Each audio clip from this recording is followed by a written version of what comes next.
গোয়ালঘরের ঠিক কর্নারে, যে এখান থেকে দেখা যাচ্ছে গোয়ালঘরের ঠিক কর্নারে, সহজে আসলে বোঝার উপায় নাই।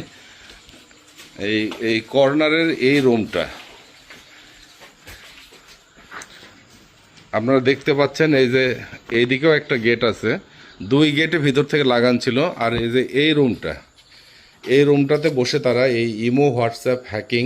এখন রাত বাজে 3:30।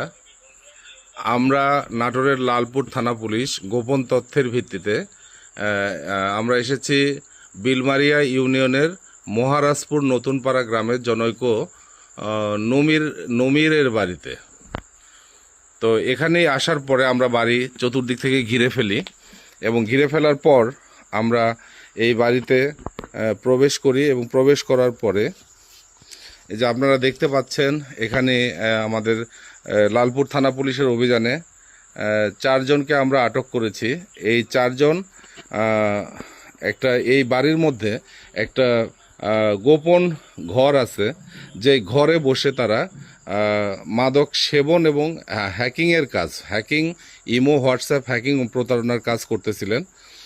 এই যে দেখেন এই 4 জন, আর এই যে তাদের কাছ থেকে প্রাপ্ত এই যে 5টি মোবাইল ফোন, নগদ টাকা প্রায় 35,000 টাকা, এগুলা সহ তারা গোপন একটা ঘরে, এই বাড়ির মধ্যে রাতের বেলা অন্ধকারে আসলে দেখা অনেক কষ্টকর।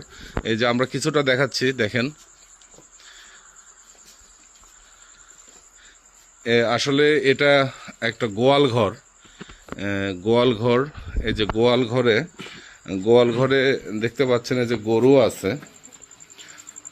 আর গোয়াল ঘরের ঠিক কর্নারে, যে এখান থেকে দেখা যাচ্ছে গোয়াল ঘরের ঠিক কর্নারে, সহজে আসলে বোঝার উপায় নাই। এই কর্নারের এই রুমটা